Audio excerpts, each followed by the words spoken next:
an ye wele bila madoma yani sɔnni cɛ an damina baro sigi kɛ o baro sigi bɛ tali kɛ fɛn caman ka jamana yɛrɛ bɛ lahalaya min na sabu an y'a kanu ka fɔ waati ni waati an ka wele bila an ka jamana Ibrahim Jalocu ko bɛrɛbɛrɛtɔn anw yɛrɛ ko politikitɔn minnu bɛ na abu hakili la don dɔw kana jamana mara nka ni jamana yɛrɛ a ko latigɛw sira bɛɛ lajɛlen fɛ a tɛ taa olu kɔ jamana tɛ jɛ ni politikitɔnw tɛ wa politikitɔnw yɛrɛ sigikun de ye tuma dɔ la ni minnu bɛ fanga la jamanadenw bɛ danaya ta ka da u kan furancɛ kɔnɔ furancɛ min u bɛna ni layidu kan dɔw ye ka jamanadenw ka gɛlɛya wuli laɲini o laɲini bɛ jamanadenw na ka dabali ni fɛɛrɛ ɲini o laɲini ninnu na bi taa o ye politikitɔn ye politikitɔn min yɛrɛ a tɔgɔ fɛ maa bɛ limaniya ni kɔni y'a ta olu tɔgɔ ma maa bɛ limaniya ka fɔ maa bɛ se ka jigida o kan o jumɛn ye bɛɛ bɛn bɛ fɛn dɔ kan Mali kɔnɔ kow bɛ kɛcogo minnu na kow bɛ taabolo minnu na kow bɛ ka latigɛ cogo minnu na n'i ye jamanadenw ɲininka dugubaw ni dugumisɛnw kɔnɔ olu yɛrɛ kɔni fɛ Mali tɛ se ka to nin cogo in na fo kana ni yɛlɛma ye o yɛlɛma tɔn bɛ yen tɔn min ye a tɔgɔ da ko yɛlɛma tiɲɛ don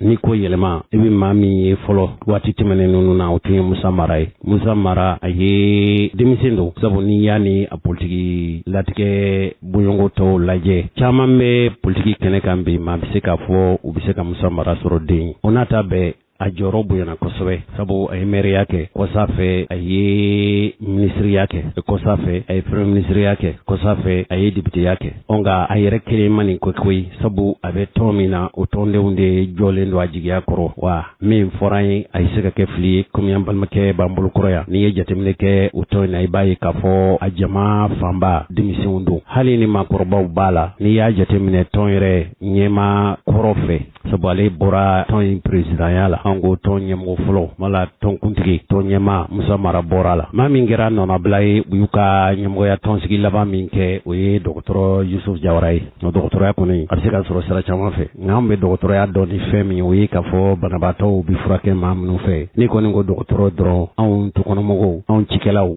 ana bololabaarakɛlaw jamanaden minnu sigin bɛ Mali kɔnɔ togodaw la dugumisɛnw na hali n'u bɛ duguba kɔnɔ nka n'u da tɛ jamana fangako la olu caman kɔni bɛ fɛn min ye dɔrɔn n'i ko dɔgɔtɔrɔ dɔrɔn o ye maa furakɛla de karamɔgɔkɛ b'an bolo kɔrɔ dɔgɔtɔrɔ Yusuf Jawara Jawarakɛ e ye dɔgɔtɔrɔ sugu jumɛn ye maa furakɛ dɔgɔtɔrɔ wa bagan furakɛ dɔgɔtɔrɔ wa dɔgɔtɔrɔya nasiraw ka ca i ni ce ani cɛ jose n b'i fo k'i lamɛnbaa bɛɛ lajɛlen fo komi i y'a fɔ cogo min na ne ye Yusuf Jawara ye i ko n ye dɔgɔtɔrɔ ye effectivement n ye dɔgɔtɔrɔ ye nka n ye fura dɔgɔtɔrɔ ye n ka baara sigilen don Mopti mais n bɛ baara kɛ dɔgɔtɔrɔya walela yɔrɔ caman fɛnɛ min tɛ Mopti kɔnɔna ye an b'a bisigiya k'a fɔ an bɛ adamaden dɔgɔtɔrɔya la mais a fura tasira an b'o kɔnɔ Jawarakɛ maa kɔni bɛ se ka a bisigiya k'a fɔ Jawaraw bɛɛ Mali fan bɛɛ i mana i sigi yɔrɔ o yɔrɔ o ye sigiyɔrɔ ye nka dakun n'i ko sisan ko Kulubaliw tuma caman n'i taara Segu u ka ca ye n'i ko Jaraw olu bɛ Segu nka n'i ko Jawaraw ne ka kɔlɔsi bɔra kan k'a fɔ caman bɛ Manden yan fan fɛ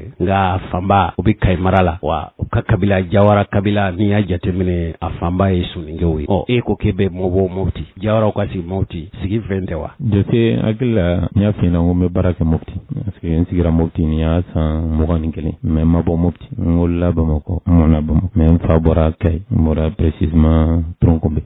ne ye maraka ye an b'a fɔ ten ne ye maraka ye maraka min wolola Bamakɔ ka mɔ Bamakɔ mais Moptikaw ye min lamɔ a bɛrɛnbɛrɛ a bisimila vraiment fo bi n b'o o foli kɛ Moptikaw ye parce que o ye n k'u dɔ ye o ye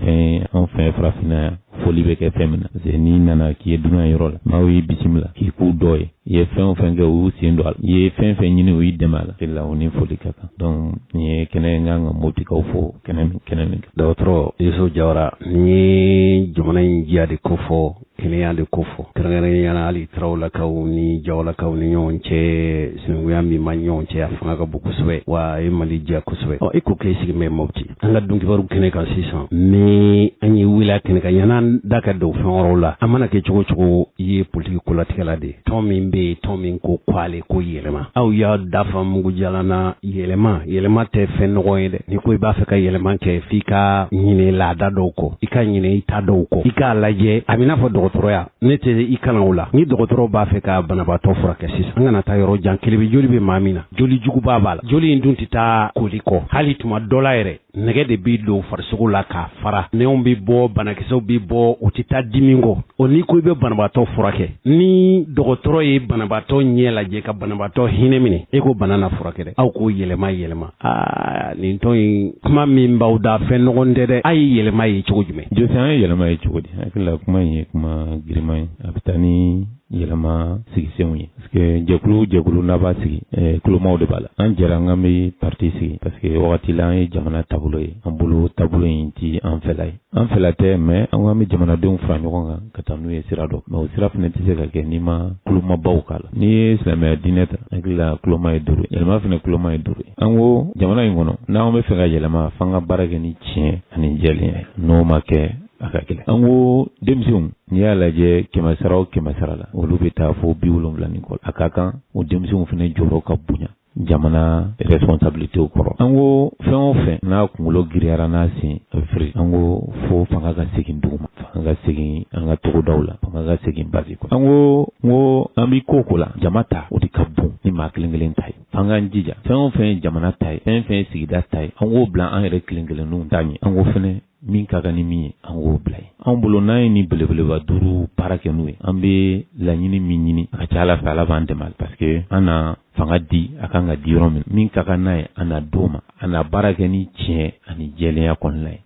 an bolo o y'an ka hakilina ye n'an taara n'o sira ye a ka ca Ala fɛ an bɛ gɛlɛya caman kɔnɔ an tɛna an yɛrɛ sɔrɔ o kɔnɔ. Dɔgɔtɔrɔ Yusufu Jawara kuma ka nɔgɔn dɛ kuma fɔli tɛ daji kuma yɛrɛ tɛ maa sɛgɛn yɛrɛ hali n'a bɛ mɔgɔ sɛgɛn an bɛ balo bɛɛ kuma na dɔgɔtɔrɔya ti kɛ taa kuma kɔ jamana ti jɔ ni kuma tɛ foyi ti kɛ fo kuma ka kɛ kuma in ka nɔgɔ ka se hakɛ min e bɛ ka nin fɔ i da la a ka nɔgɔ a cɛ ka ɲi nka a la waleyali jamana kɔnɔ n'a tun bɛ fɔ cogo min ko Mali ka dilan nin ye Mali dilan cogo ye nin y'a fɛɛrɛ ye nin y'a dabali ye n'an tun taara kuma ka ɲanima an taara hiriyo aw ye nin kuma minnu fɔ yala dalafɔ don wa kɛwale don aw ka tɔn kɔnɔna na waati bɛɛ lajɛlen na fɛn o fɛn bɛ kɛ ni min fɔra o bɛ kɛ wa. Jose y'a fɔ cogo min na ko kuma don effectivement parce que laɲiniw don mais n'i bi yɛlɛma dɔn i b'a dɔn ko a kumakan n'a kɛwalew u ka surun parce que politique tɔn ye politique tɔn ye mais wagati dɔ la responsabilité bɛ di aw ma hakili la yɛlɛma ye responsabilité sɔrɔ yɔrɔ baara kɛra ni hakiliw bɛɛ tɛ ye mais min bɛ ye kosɛbɛ o y'an ka ɲɛma kɔrɔ ye o caman b'ale dɔn parce que mɔgɔw b'a su hakili la tɛmɛna yɔrɔ fɛ baara kɛra cogo min na kɛra ni hakilina ninnu depuis association simple kɔnɔ ka na mairie la ka na ministère la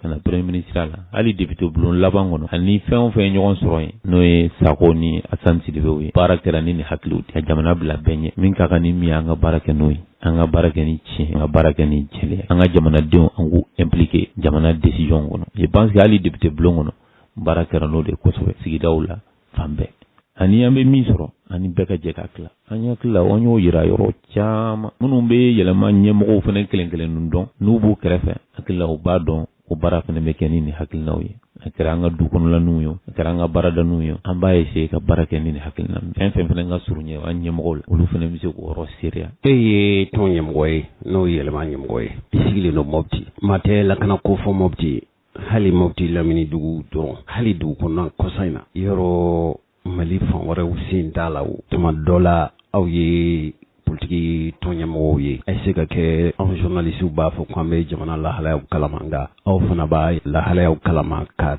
cimɛ dɔrɔn mɔgɔ minnu bɛ yen n'o ye a ka tɔndenw ye a bɛ Mali fan bɛɛ kɛrɛnkɛrɛnyana e ye tɔnɲɛmaa ye bi ɲɛmɔgɔya in yɛrɛ falenna aw ye tɔnɲɛmɔgɔya lajɛ min kɛ kɔsa in na Musa Mara ye ɲɛmɔgɔya bere d'i ma o yɛrɛ y'a dama ko ye maa yɛrɛ bɛ se k'a fɔ Mali kɔnɔ kabili 1991 ka se bi ma an k'a ye politiki tɔn denmisɛnnin 2 olu bɛɛ ye tɔnɲɛmɔgɔ ye Musa Mara tun ye tɔnɲɛmɔgɔ ye a ye ɲɛmɔgɔya lajɛ kɛ aw sɔnna aw yɛrɛ dama ni ɲɔgɔn cɛ a kari kɛra Musa Mara la a ka tɔn jɛnna n'a ye e kɛra tɔnɲɛmaa ye o ye galomajara ye anw fɛ Mali kɔnɔ ani kanako lakanako ye Mopti e tɔnɲɛmaa ye Mopti sigiyɔrɔ ye Mopti bɛ jamana yɔrɔw fɛ yɔrɔ minnu maa bɛ se k'a fɔ lakana yɛrɛ tɛ fiyewu yɛlɛma ye jamana ye i ye cogo jumɛn na ni lahalaya la ani aw yɛrɛ ka tɔn kɔnɔna na aw yɛlɛma tiɲɛ yɛrɛ la n'i ye yɛlɛma ko fɔ nin de ye yɛlɛma ne yɛrɛ bɛ se a jaabi ɲuman na nka a ye tɔnɲɛmaa ye ni hakilina 2 la e fɛla ye jumɛn ye. Jose y'a fɔ ko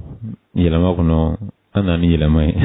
parce que an ye ɲɛma falen kɛ min tɛ kɛwale kosɛbɛ an ka politiki kɛnɛ kan o bɛ fara yɛlɛma sigi kanw na an bɛ jɛ don min na ka parti sigi an jɛra fana parti kana kɛ mɔgɔ ta ye a ka sigi hakilinaw kan wagati ka di mɔgɔw ma n'i y'i ka baara ko wagati kɔnɔ n'o wagati dafara i n'a di mɔgɔ wɛrɛ ma parti sigi kan ye hakilila o sigi kan an y'olu bato an ma kɛ i n'a fɔ jamana dɔ ou bien parti dɔ ni o wagatiw sera papiyew bi yɛlɛma ka bɛn ni mɔgɔ dɔ ye hakilila o ye hakili ɲuman ye parti kɔnɔ parti ɲɛma min yɛrɛ bɛ yen a ye baara k'o kan depuis a sigira nka caman sera ma ayiwa n'i bɔra parti la a bɛ tiɲɛ a ye parti e ka to a ɲɛmɔgɔya la halisa dɔɔni a ye congrès prolonger dɔɔni a ye temps d'aw yɛrɛ ma mɔgɔw ma labɛn hakilila ale bɛ parti dɔn ni o mɔgɔw ye kosɛbɛ a ma sɔn o ma tile hali dɔw sera ma ni hakili caman ye an k'i kɛ président d'honneur ye a ma sɔn o ma kelen pense que a tora parti texte kɔnɔ parce que o de ye tiɲɛ o de ye jɛlenya ye o ye yɛlɛma taabolo dɔ a y'o fana waleya ɲɛmɔgɔya a kalifara ne la o t'a yira ko ne de bɛ a dɔn ni bɛɛ ye ou bien se bɛ ne de ye nin bɛɛ ye ou bien jama bɛ ne de kɔni bɛɛ ye wagati dɔ la danayaw bɛ da i kan a sababu fana caya peut-être que mɔgɔw bolo nin wagati in na n fana bien placé don pour que ka jamakulu fara ɲɔgɔn kan laɲini minnu b'an bolo ka s'olu ma donc n bɛ foli kɛ yɛlɛmaden tɔnden bɛɛ lajɛlen minnu ye danaya d'an kan nin wagati gɛlɛya in na a parti kalifa na hakilila u y'a fɔ fana a kalifalen don na mais an bɛ ɲɔgɔn bolo u se ye min ye n kɔfɛ n n'o kɛ n ye pour que an ka se ka parti lase a seyɔrɔ la wa ni ala sɔnna fɛnɛ an b'a la seyɔrɔ la an b'o layidu di bɛɛ lajɛlen ma yɛlɛma kɔni n m'a fɔ ala ɲin'a ma mais an b'a seyɔrɔ la Musa Mara b'a la seyɔrɔ min na ni ala sɔnna i ye camancɛ lafɔ kosɛbɛ parce que effectivement ne yɛrɛ sigilen don Mopti i y'a gɛlɛyaw fɔ gɛlɛya belebele ye sécurité ko kuma de fɔ kosɛbɛ bi o ye tiɲɛ ye diɲɛ yɔrɔ si tɛ yen ko sécurité absolue bɛ yɔrɔ min na k'a fɔ ko bɛɛ lafiyalen don foyi tɛ se ka kɛ mɔgɔ la bon ne ɲɛ t'o o la hali maison blanche kɔnɔ sécurité absolue tɛ Mopti gɛlɛya ka bon parce que Mopti sirako ka gɛlɛn a déplacement ka gɛlɛn i y'o ye yɔrɔ yɔrɔ la i b'a ye insécurité fanga bɛ se ka bonya parce que hali ni force mɔgɔw bɛ déplacer baara ka gɛlɛn n'i y'an ka effectifs lajɛ c'est vrai jama bɛ yen mais a organisation jusqu'à aujourd'hui n'arrive pas à couvrir comme il faut an tɛ ka se ka an ka yɔrɔ datugu comme il faut o bɛɛ n'a ta n'i y'a jɛngɛ k'a lajɛ i b'a ye k'a fɔ fɔlɔ la a tun bɛ kɛ cogo minnu na a tɛ kɛ ten sisan parce que ni attaque kɛra yɔrɔ o yɔrɔ i b'a ye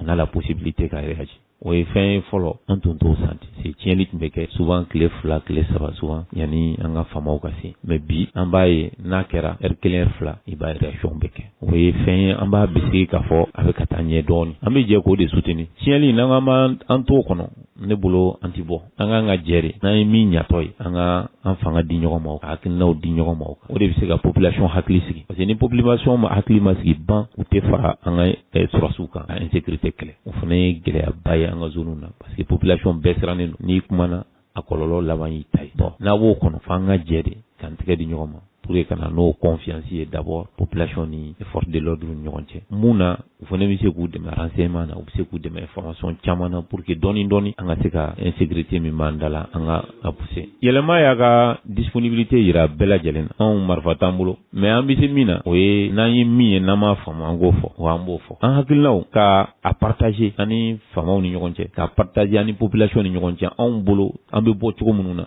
k'o partager an b'o sigiw kɛ régulièrement pour que k'o ɲɛfɔ mɔgɔw ye ka mɔgɔw inciter an ka jɛ k'an tɛgɛ di ɲɔgɔn ma ka faamaw yɛrɛ inciter k'a fɔ sécurité t'u kelen ta ye sécurité bɛɛ lajɛlen de ta ye f'u ka sɔn o ma ka jigin ni fanga ye dugu ma comme bɛ a fɔ cogo min na la responsabilisation à la base ni bɛɛ y'a dɔn k'ale de jɔyɔrɔ bɛ sécurité ko la bɛɛ k'i seko k'a la ne hakili la o de bɛ se k'an dɛmɛ an bɛ dingɛ min kɔnɔ an bɛ bɔ a kɔnɔ mais ni a kɛra mɔgɔ kelen fanga ye ou bien groupe damadɔ fanga ye an hakili la n'an m'an kɔlɔsi an bɛ sɔn ka mɛn nin situation kɔnɔ. o dɔrɔn i ka kuma faamuna radio ɲɛtaa lamɛnbaaw fɛ yɛlɛma in a kuma fɔli ka nɔgɔn ni a kɛwale kɛli ye ni yɛlɛma tun kan ka nɔgɔya yanuma jamana yɛlɛmana aw b'aw sɔn aw yɛrɛ ka fɔcogo la aw dun ye ɲɛmɔgɔya lajɛ laban minnu kɛ k'a timɛ jamana bɛ lahalaya minnu na aw yɛrɛ ka tɔn sabu ni ko i bɛna ni yɛlɛma ye tiɲɛ don e ye tɔnɲɛmaa ye i kumana sisan maaw y'i ka kodɔn jate minɛ kosɛbɛ i b'a sɔrɔ ɲɔgɔnna caman bɛ tɔn kɔnɔ Musa Mara kɔni mɔgɔ to ko fɔ hali n'o tɛ tɔnɲɛmaa ye tun a fana bɛ baara kɛ aw ka tɔn ka hakilinaw la nka yala tɔn yɛrɛ kɔnɔna a ka tɔn n'o ye yɛlɛma ye ni ko i bɛna ni yɛlɛma ye i yɛrɛ ko ten n'i kɛra disiba ye k'i senkala misɛnya i na bi yala tɔn a ka tɔn bɛ lahalaya min na bi ni b'a la wa ani ka kɛnɛ wa a ye se ka a yɛrɛ yɛlɛma fo yɛlɛma in bɛ se ka na ni jamana yɛlɛma ye wa je sais yɛlɛma ka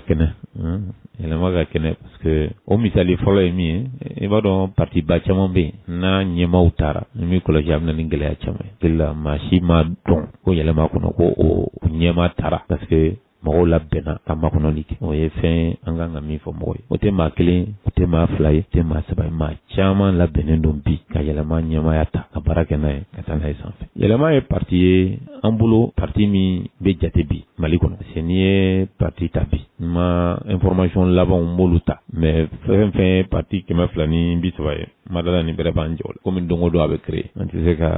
fɛn fɔ fɔlɔ mais hakili la a b'o prêta jɔ la yɛlɛma bɛ jate wɔɔrɔnan fɛ o wɔɔrɔnan yɛrɛ n b'a fɔ parce que fɛn caman bɛ olu ma falen conseils bɛ yen u ka ca ni san 10 ni kɔ ye bi u sigilen don olu bɛ jate parti dɔw tɔgɔ la halisa mais n'i y'aw ta ka bɔ yen k'a fɔ élection laban min kɛra bɛɛ participera min na ni élection communale ye hakili la yɛlɛma n'a ma kɛ 5nan ye a bɛ kɛ 6nan ye parti 200 ni 30 kɔnɔ hakili la o tɛ fɛn ye mɔgɔ bɛ jɔ fɛn min na mais hakili la an kan ka caman kɛ baara bɛ parce que yɛlɛma sigilen don bi Mali seleke 14 bɛɛ kɔnɔ i tɛ taa yɔrɔ la bi k'a fɔ ko yɛlɛma tɛ yɛlɛma bɔra a ka congrès kɔnɔ congrès ye mission fɛnɛ d'a ma parti bɛ yɔrɔ o yɔrɔ a ka lawaleya a la giriya donc hakili la an b'o baaraw kɔnɔ an bɛ parti renforcement na je pense que yanni kalo 1 ni kalo 2 baara minnu mana bɔ fɛnɛ kɔnɔ mɔgɔ na bɔ kalama mais bi an bɛ Ala barikada an b'a fɔ yɛlɛma a ɲɛnamayalen don diɲɛ don o don an bɛ maakuraw reçoit diɲɛ don o don an bɛ maakuraw reçoit o tɛ Bamakɔ dɔrɔn ye mais Mali seleke 4 bɛɛ lajɛlen kɔnɔ maaw bɛ yɛlɛma kanu na n'aw b'a ɲinina ka na don yɛlɛma kɔnɔ anw yɛrɛ ka dayɛlɛnnen don bɛɛ lajɛlen parce que Mali ko don n'an ko an bɛ jamana jɔ la maa fɛn fɛn hakilina b'a la min bɛ fɛ ka dɔ kɛ jamana ye an ka dayɛlɛnnen don ye wa an bɛ place labila i hakilina i k'a labaara i seko n'i dɔnko i bɛ se ka min kɛ jamana ko la ka place d'i ma i ka se k'o fana baara kɛ an ka jɛ ko di an tɛgɛ di ɲɔgɔn ma k'o baara donc alhamdulilayi n bɛ se k'a fɔ bi yɛlɛma bɛ kɛnɛya ɲuman kɔnɔ yɛlɛn ka an da don jamana kɔnɔ kuma tɔw la sabu donkibaru dabɔkun de ka malidenw la faamuya u faso bɛɛ lahalaya min na ani diɲɛ maa wɛrɛw fɛn o fɛn bɛ yen ni an ka forobakan ye mɛnbaa ye kɛrɛnkɛrɛnya min an ka cɛkɔrɔba ni musokɔrɔbaw ye olu bɛ se ka bɔ joona cogo min e ye nin kuma in fɔ bi e de ye tɔn ɲɛmaa ye nka i kɛra mɔgɔ min nɔnabila ye o fana ye ŋana ye Musa Mara min fɔra an ye ko tiɲɛ don i sigi bɛ Mopti nka maa o maa ye Mopti dugulen o fana b'a dɔn k'e ŋana ye ŋana fila dun olu tɛ bɛn dangan kelen kan dɛ anw fɛ Mali kɔnɔ yan n'i ye jateminɛ kɛ tɔn minnu bɛ yen foyi ma tɔn ninnu ci ɲɛmɔgɔya ɲɛmɔgɔw ni ɲɔgɔn cɛ fadenya tɔn dɔw bɛ yen a b'olu ɲɛna ka fɔ politiki tɔn y'u fa tiɲɛ de ye olu t'a bila maa dɔw kabila ka tɔn dilan la u b'a ɲɛmɔgɔya la fo ka se bi ma ani maa min y'i kanbɔ dɔɔnin k'i bɛ ni ŋanaya kunbɔ u b'i kantigɛ k'i sen bɔ a la yala fadenya tɛ e ni Musa Mara cɛ aw n'a bɛɛ ko la badenya de bɛ ne ni Musa Mara badenya min don bi tɛ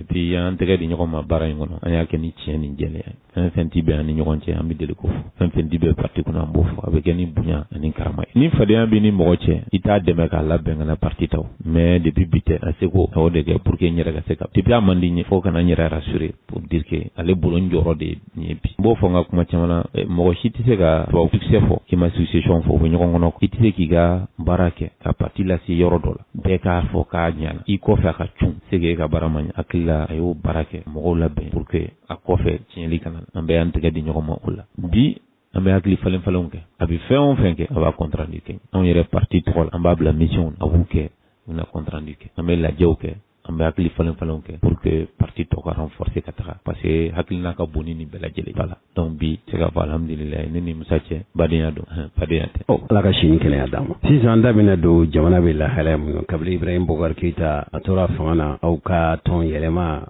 Musa Mara n'a jɛra ka baara kɛ ɲɔgɔn fɛ fa nana premier ministre kɛ a taara Kidal hali sini ji bɛ da o sanan kan k'a fɔ k'a taara Mali sɔrɔlasiw di fagalen ma Ibrahim Boubacar Keita yɛrɛ fanga san 5 fɔlɔ kɛ fanga na san 5 filanan nin bɛɛ y'a sɔrɔ Musa Mara tuma dɔ la n'a tun jɛn bɛ ka baara kɛ ɲɔgɔn fɛ nka o cɛ nana gɛlɛya ale bɔra premier ministre la bi ka fanga in ta siɲɛ filanan ye Mafuri bɛɛ kalo dɔɔnin bɔ bi Mali bɛɛ furancɛ fanga kɔnɔna na furancɛ fanga min sɔrɔlasiw fɔlɔ ma kɛ jamakulu dɔ wulila aw sema y'o la ko i bɛ ka fanga dan sago fanga don kuma caman fɔra gɛlɛyaw fɔra o gɛlɛya tɔw u mɔnɔbɔlen don hali bi gɛlɛyaw bɛ Mali kɔnɔ nka min nana n'o ye o nana wolo ni Ibrahim Boubacar Keita ka fanga fili sɔrɔlasi dɔw ye fanga ta k'u sigi o sɔrɔlasi furancɛ fanga in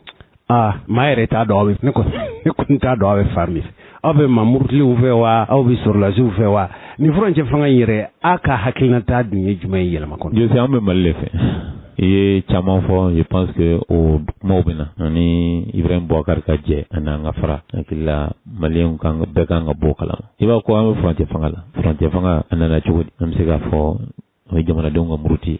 ni daluya minnu ye y'a caman fɔ hakili an y'a fɔ n ko daluya an sɔn n'o bɛɛ lajɛlen an ka différence tun bɛ yɔrɔ kelen danfara ni o cɛ o ye ka fanga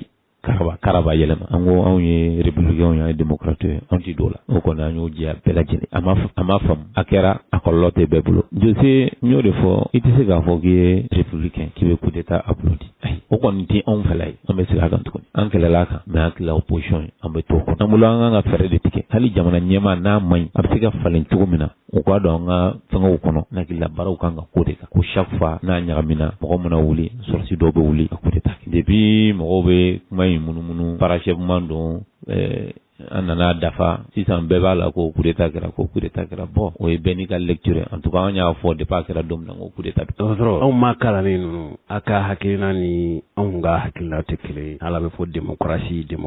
démocratie ni hɛrɛ t'a la jamanadenw bolo hakɛ t'a la tɔɲɔni tɛ dabila sɔrɔ tɛ kɛ foyi tɛ kɛ fo ka démocratie tɛ dun a tɛ dun mɔgɔ minnu ye fanga in paro n'i y'u ka kumaw mɛn a kɛra i n'a fɔ olu fana b'a fɛ ka na ni yɛlɛma ye u ka fɔ cogo la n'u ka kuntennaw la yala o furancɛ fanga in aw ye a ye cogo jumɛn ne ko o yɛlɛma ko kuma min bɛ fɔ o furancɛ fanga min bɛ yen yala aw ye aw ka laɲiniw y'a kɔnɔ wa fɛn min bɛ sen na aw fɛla ye jumɛn ye a la transition nalen furancɛ fanga hakilila o ye ci bila bɛɛ lajɛlen an y'a yir'u la k'a fɔ yɛlɛma kɔni nana mais f'an tigɛ don a kɔrɔ a ka ɲa bɛɛ lajɛlen bolo parce que n'a tiɲɛna a tiɲɛna bɛɛ lajɛlen de hali n'a nasira o t'anw tun t'anw fɛla ye mais an b'a kɔnɔ ka ban an bɛ mun kɛ pour que an ka bɔ a kɔnɔ ni hɛrɛ ni danbe ni kelenya ni badenya hakilila o kɛra yɛlɛma ka hakilina ye an y'o fɔ clairement an y'o sɛbɛn ko déposer an ko dɛmɛ ti an ka don a kɔnɔ diyagoya ye ayi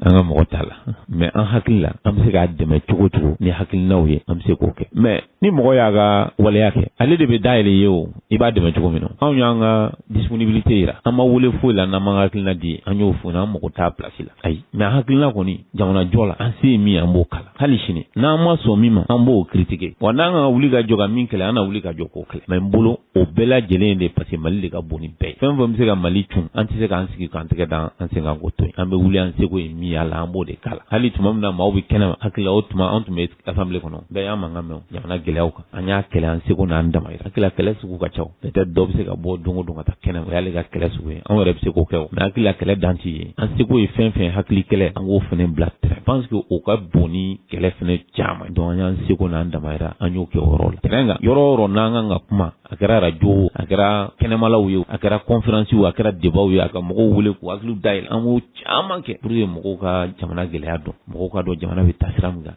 gɛlɛya min b'a ta sira kan an hakilina ye sira ɲuman minnu ye an k'olu di mɔgɔ ma a ye mɔgɔ caman dɛmɛ ka kun o baara in an b'o kan su ani tile an tɛ se k'o dabila mais ni furancɛ fanga n b'o de fɔ ni principe dɔw bɛ yen n'an m'olu don a kɔnɔ a bɛ gɛlɛya i n'a fɔ ka l'inclusivité ka mɔgɔw da don a la ka bɛɛ da don a la jamana foro exactement c'est très important parce que an b'a ye an a l'impression que o tɛ yen finalement bɛɛ bɛ ka fusugu souvent i b'a ye u bɛ fɛ ka changement kɛ souvent tu as l'impression que u jɔlen don u nɔ la mɔgɔw bɛ hésiter souvent i b'a fɔ système kɔrɔlen bɛ ka bɔ yen mais a bɛ n'a fɔ o bɛ yen toujours finalement hakiliw bisi basalen don mais olu de bɛ mɔgɔ hakili sigi parce que ni responsabilité olu ta de ye o de y'u ka ko kɛ et devant l'histoire ils vont répondre a ɲana ils vont répondre a ma ɲa ils vont répondre ça a bɛ mɛn de mais a bɛ jaabi ni ala sɔnna dɔgɔtɔrɔ an ye dɔ kɛ baro la nka bɛɛ b'a dɔn k'a fɔ furancɛ fanga in a bɛna furu ni fɛn min ye o ye ka ɲɛma kura sigi i n'a fɔ laada la a bɛ deli ka kɛ cogo min wote de bɛ kɛ ninnu kɔni ye karaba fanga sigilen ye wa maa minnu kɛra u yɛrɛw ka wasadenw ye wasadenw yɛrɛ tɛ ka maa dɔw sugandi olu bɛ wasadenya jɔyɔrɔ fa u yɛrɛw de ye maa tɔmɔ mun y'o denw maaw ye ne tun hakili la ko yɛlɛma maa b'a la nka n'a ta bɛɛ o furancɛ fanga in bɛna fori ni fɛn min ye o de ye fanga ɲɛmɔgɔ sigi ye député sigi fo ka se président sigi ma yala aw senna don a la wa aw na taa o sira fɛ wa sabu kuma minnu bɛ senna ko a ma labɛn ka ɲɛ a jɔsenw man ɲi a bɛ taa aw na taa wa aw tɛna taa de Jose i ye kuma dɔ fɔ a ka di n ye ka jaabi parce que kuma in b'a mɛn yɔrɔ caman ko yɛlɛma bɛ CNT la ne y'a f'i ye ko yɛlɛma tɛ CNT la mais i ma ɲininka a kun na yɛlɛma tɛ CNT la parce que yɛlɛma ka mɔgɔ dɔ bɛ CNT la mɔgɔw y'a jateminɛ k'a kɛ ko yɛlɛma bɛ CNT la n y'a fɔ n ka émission dɔ la n ko anw welela cogo min na ka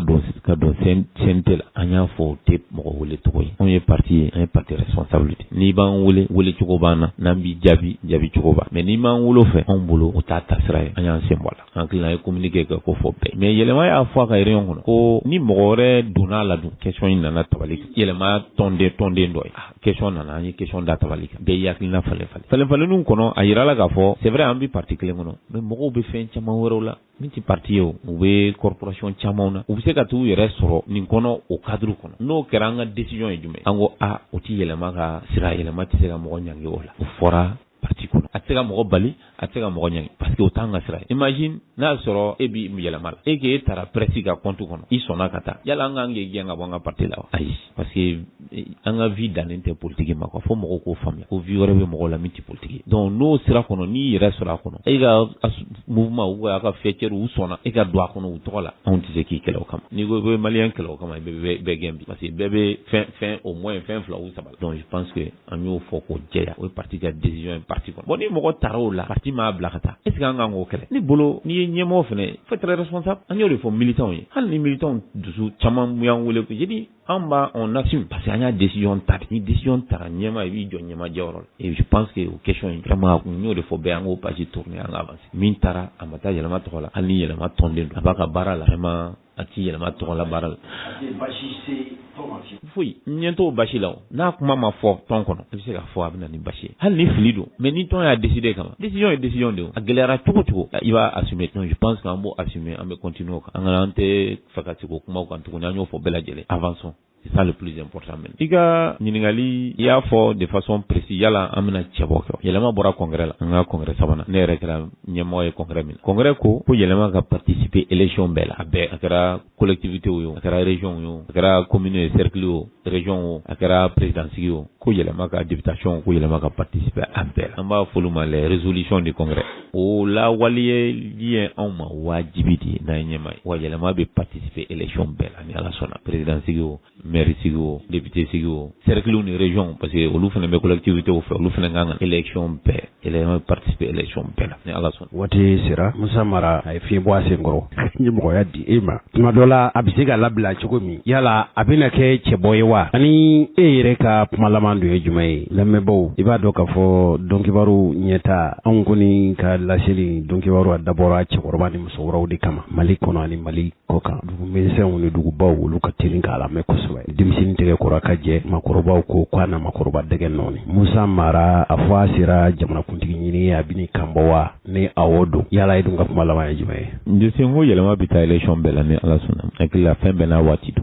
mbebere hakli jagabola Musa reba ka hakli jagabola nyode fongo Musa ye moye onga dana de baka elema dunga dana ba akila mali kono mo chaman ka dana ba o sorola utebi koye se mawya don de pa dimsini a chesire no sigida barala chukumi kana ke meri ay chesire minge sigida tanyel kana ke ministre ay te chesire minge jamana tanyel kana ke premier ministre fo kana ke député ay chesire mun yakla mogo bo bele jelento mogo ke rolu shire ay ni Musa ko ka bi kambo jamana nyama ya nofe ni bulana kakan aho ana kakan nga ne tola na kakan ton tola na kakan mais fembe na wati ko mama kambo folo akila antina ambla anye okula on aura le courage parti kono ma fem nyema ya kambo akadi ni ka kambo parti kono anga laje min bi se ka andeme ka gagner parce que ke vola min bi la gagner vitano de akila ele ma fenen kono anye ma hakli maude ma min bi se ka andeme tanga victoire aki ni ala sona me bono mais fembe na wati pour le moment to ti tabali ka folo anti se ka ambla mo nye okumala ikoko ni makan laba me bulo ne bulo parti bilama tout congrès ko fe aye moyen chaman di an wera an nyamoko pour que ambe fe katani parti rom na angata nayi o moyen uye muni muye se kan dado abakuru mbawla ni tuye yelamata ibaye ko geleya munu tumba kono tugudal nuna ni be fera yelama nyefo mo ya ala logo ti se ka nyefo parce que anyefo ka gele akila ni reform nati ka fen do kono no kera bagan no kera michi mi ba to afokadi sanyo gele o soro koswe tra wono parce que ni nyemo fene geleya munu be figana ni solution wul ay geleya flana blebele ba dno yi c'est que ni parti nyema aw wera ni nyon che geleya fitinu o ti geleya wera aw me akon nyon demesiro munu be furusiri bugaso dengudu bagaso bani bengaso mangene demba jala benkuna nga ta voyage la akacha fati nyamo bolo mais o kofe obta sigida chamana gele o debe agele chama iba soro jiko bala dotro so bala kalanso bala sira bala fɛn caman bɛ yen se ɲɛmɔgɔya la i kelen tɛ se n'an y'a ɲini ka fondation dɔ créer parti tɔgɔ la pour que o dɛmɛba ninnu ka se ka di yen réflexion ka k'u kan an ka se k'o baaraw kɛ terrain parti y'o fana armu d'an ma ko accord d'an ye conférence la an bɛ terrain kan i bɛ gɛlɛya wɛrɛw ye o ye formation ye an ka denmisɛnninw an ka musow an ka cadrew yɔrɔ caman mɔgɔw ka formation ma dafa an y'a ɲini k'a fɔ an bɛ fɛn labɛn k'o bila mɔgɔw ka disposition na min bɛ se ka maaw kalan ka mɔgɔw ka compétence renforcer domaine caman na yɛlɛma kɔni la tɛ mais maliyɛn denw bɛ yɔrɔ o yɔrɔ n'an bolo an bɛ se k'u ka compétence renforcer an y'a ɲini congrès o fana da an ma o ye académie du parti an b'a fɔ o ma l'académie du changement o kɛra kalanso ye yɛlɛma ye min d'an ma pour que an ka se k'o fana yɔrɔ waleya yɛlɛma ko congrès kɔnɔ k'an ka an kana sigi fɛnw ka cun an kan bilen an b'a fɔ de ma ka miiri sini ma k'an labɛn k'an makɔnɔ an ye comité de planification stratégique yɛlɛma y'a ɲini a ka gafew kɔnɔ k'o fana créer pour que an k'o réflexion kɛ san 5 san 10 san 15 an bɛ fɛ ka taa min an bolo jamana bɛ taa min anw yɛrɛ jɔyɔrɔ min y'a kɔnɔ k'o réflexion minɛ hakili la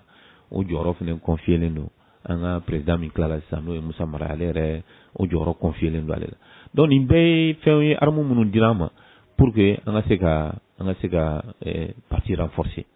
ka parti renforcer ka taa a ka sigikun fila ti parti la o ye ka fanga ɲini fanga la baara hakili la an b'o labɛn kan yɛlɛmaden bɛɛ lajɛlen wulilen don bi o baara la donc ka daminɛ fabaw kɔnɔ ka taa fo togodaw la an bɛ ka bɛɛ lajɛlen structurer ka bɛɛ lajɛlen labɛn ka taa n'o hakilinaw ye ne yɛrɛ sigilen ni maaw fara ɲɔgɔn kan an ka hakilinabaw di n bɛ fɛ a parti la se yan ni san 3 kɔnɔ an ye baara k'o kan k'o fana bɛɛ transformer k'o kɛ plan d'action ye an tilal'o la sisan donc ka mission di bɛɛ lajɛlen ma mission minnu bɛna évaluer kalo o kalo k'a lajɛ an bɛ ka étape minnu franchir parce que laɲini n b'o de fɔ o de ka bon n'a bɛɛ lajɛlen sigikun tɛ parti la n'i ma jamana pouvoir conquête kɛ ka taa fanga ɲini ka taa fanga mara donc an bɛ labɛn na ne hakili la an bɛ sira min kan sira in a jɛlen don an seko an b'o de kɛ mais je pense que sira in ka ɲi sira jɛlen an b'a an ceri pour que maliyɛn den bɛɛ lajɛlen ka an hakilinaw lajɛ an hakilinaw faamu parce que avec le temps mɔgɔ caman bɛ ka yɛlɛma faamu mɔgɔ caman bɛ ka na yɛlɛma la hakilinaw bɛ ka faamu a ɲɛmɔgɔw ka hakilinaw bɛ ka faamu a ɲɛmɔgɔw ka position bɛ ka faamu je pense que o ye fɛn ye min bɛ k'an dɛmɛ bi don o don politiki ko ti don o don kulekule ye don o don médiaw tɛ don o don arajow tɛ an n'aw tɛ ɲɔgɔn ye don o don mais tuma kelen kelen na n'an ye ɲɔgɔn ye ka d'an ye an fɛnɛ an bɛ yɔrɔ minnu na bi en terme d'évolution an k'o fɛnɛ fɔ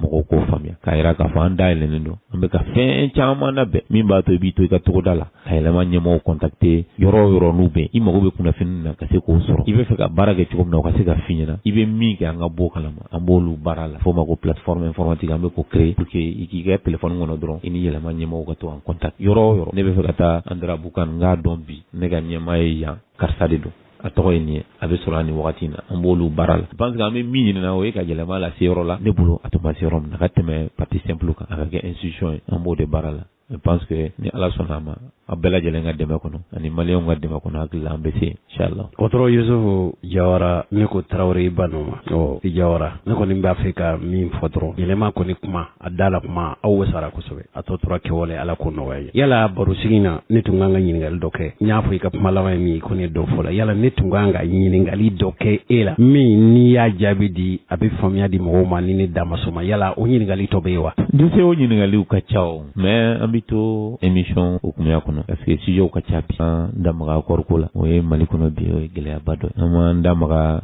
ani banbagaciw kumaɲɔgɔnya la o ye an b'a fɔ ma terrorisme o ye sujet an da ma maga min na mais ni sujet tɛ kɔngɔ ni minɔgɔ jamana gɛlɛya caman bɛ yan an m'an da mɔgɔ la mais hakili la émission tɛna dan nin ma ni ala sɔnna parce que a temps de bɛ émission na bɛɛ tɛ se ka fɔ wagani kelen bi an kumana parti kan dɔɔni hakilina caman d'o ma an na opportunité wɛrɛ sɔrɔ vraiment ni maliyɛndenw kan hakili falen falen o t'a bali an ka contactw bɛ yen ni maaw mago b'an na yɔrɔ o yɔrɔ hakili la n'i ye yɛlɛmadenw contacter an bɛ sɔrɔ cogo min na o b'o f'i na an hakilinaw an b'olu fana f'i na o ye an ka bi na belebelebaw ye o la fɔ k'o da maliyɛndenw kan k'u bɛɛ lajɛlen fo n'u ka lamɛnli la parce que a ma nɔgɔn miniti damadɔ k'i sigi k'i ka baara bila émission lamɛn hakilina minnu bɛ yen k'u lamɛn k'u faamu i yɛrɛ k'i ta la hakili la an b'o de fɔ toujours fɛn o fɛn a kɛra cogo cogo yɛrɛ k'i ta la hakili la i bɛ fo i ka baara la parce que maliyɛn bɛ yɔrɔ yɔrɔ bi u b'i lamɛn kunnafoni ko la o n'a kɔrɔ bɛ ɲɔgɔn na an b'i dɔn bi tɛ n'i ka tilennenya ani ka baara jɛlenya presse ko la maliyɛn bɛɛ da bɛlɛn jɔrɔ o kan an bɛ dugawu de kɛ halisa ala k'i bolo mɛn i ka baara la ala ka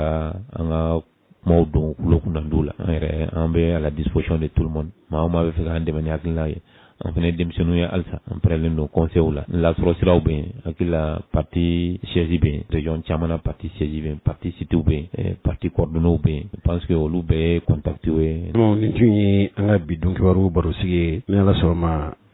Jawarakɛ Tarawelekɛ an bɛna ɲɔgɔn sɔrɔ yan kalo wɛrɛ inchallah i ni ce